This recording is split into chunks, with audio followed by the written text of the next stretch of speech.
Assalamualaikum warahmatullahi wabarakatuh. Perkenalkan, nama saya Hengki Aryan Putra, NIM 200-160-18 dari Prodi Pendidikan Bahasa Indonesia, Universitas Negeri Padang. Pada kesempatan kali ini, saya akan membuat video yaitu praktik berpidato, yang mana tujuan dari video ini untuk memenuhi tugas di mata kuliah retorika dengan dosen pengampunya Ibu Ermawati Arif. Langsung saja kita mulai praktik berpidatonya. Assalamualaikum warahmatullahi wabarakatuh. Yang terhormat hadirin kaum muslimin dan muslimat yang dirahmati Allah Subhanahu wa taala. Alhamdulillahirabbil alamin. Assalatu wassalamu ala asrafil anbiya'i wal mursalin wa ala alihi wa ashabihi sayyidina rasulillahi ajma'in, amma ba'. Puji syukur atas kehadirat Allah Subhanahu wa ta'ala yang telah memberikan kita limpahan rahmat dan karunia-Nya sehingga kita dapat berkumpul hadir di masjid yang kita cintai ini pada acara perayaan Maulid Nabi besar Muhammad sallallahu alaihi wasallam. Tak lupa salawat berserta salam tak henti-hentinya kita hantarkan untuk baginda Nabi besar Muhammad sallallahu alaihi wasallam, Nabi akhir zaman, karena berkat perjuangannya kita bisa menikmati indahnya agama Islam sampai hari ini. Tak luput pula perjuangannya yang membawa umat manusia dari alam kebodohan sampai pada alam yang penuh dengan ilmu pengetahuan seperti yang kita rasakan pada saat ini. Adapun judul pidato saya pada hari ini yaitu akhlak terpuji Nabi Muhammad sallallahu alaihi wasallam. Hadirin yang dirahmati Allah Subhanahu wa taala. Berabad-abad lalu, sejarah Islam lahir dari seorang anak yang berasal dari kota suci Mekah, di mana anak tersebut terpilih menjadi utusan Allah Subhanahu wa taala di muka bumi ini untuk menyempurnakan ajaran agama Islam. Tentu saja perjuangan yang tidak mudah, karena pada saat itu ia berada di tengah-tengah kaum kafir di zaman jahiliyah, di mana penduduk masih memiliki akhlak dan kebiasaan yang sangat buruk. Di kala itu, kaum kafir Quraisy di masa itu tidak memiliki akhlak. Mereka bertindak semena-mena terhadap kaum miskin dan perempuan. Mereka juga menyembah berhala dan gemar melakukan dosa-dosa yang lain. Bahkan dengan dalih kepercayaan, mereka memiliki adat yang biadab. Salah satunya mengubur bayi hidup-hidup, yang mana penguburan ini terkhususnya pada bayi perempuan yang baru lahir, karena dianggap membawa sial bagi keluarganya. Nauzubillahi min zalik. Begitulah adab di zaman kafir, zaman jahiliyah dahulu. Kaum muslimin muslimat yang dirahmati oleh Allah Subhanahu wa taala,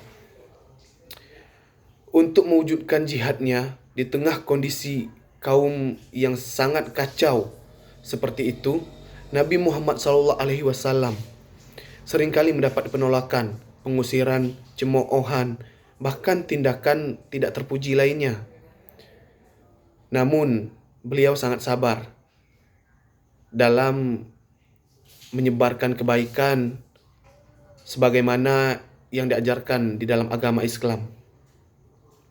Tugas yang diemban Rasulullah untuk menghapus kemaksiatan dan menyebarkan Islam penuh dengan rintangan dan halangan.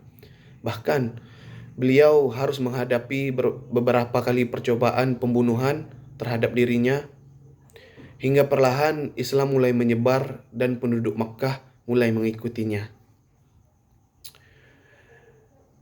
Akhlak yang berlandaskan Islam juga mulai rusak ke kehidupan orang-orang di sana karena dakwah yang dilakukan oleh Rasulullah Sallallahu Alaihi Wasallam dengan lembut dan mulia. Seiring berjalannya waktu, Islam semakin besar dan bisa kita nikmati hingga saat ini.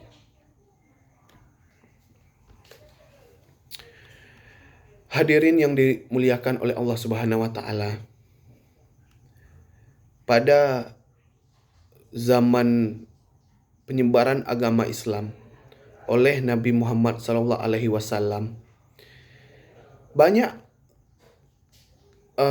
sifat-sifat akhlak yang terpuji yang bisa kita contoh dari perilaku Nabi besar Muhammad SAW.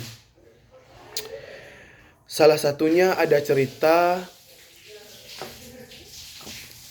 ada seorang pengemis tua yang buta,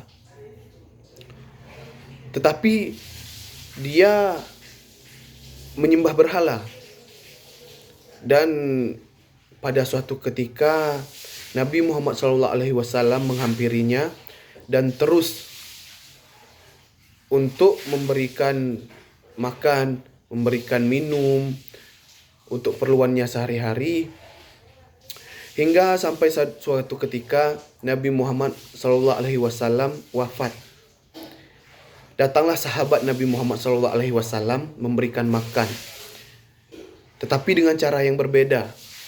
Tanpa disadari oleh pengemis tua yang buta ini, dia menghina Nabi Muhammad, mencaci Nabi Muhammad, menyekutukan Allah, dan mengatakan menyebarkan kemusyrikan terhadap Nabi Muhammad SAW.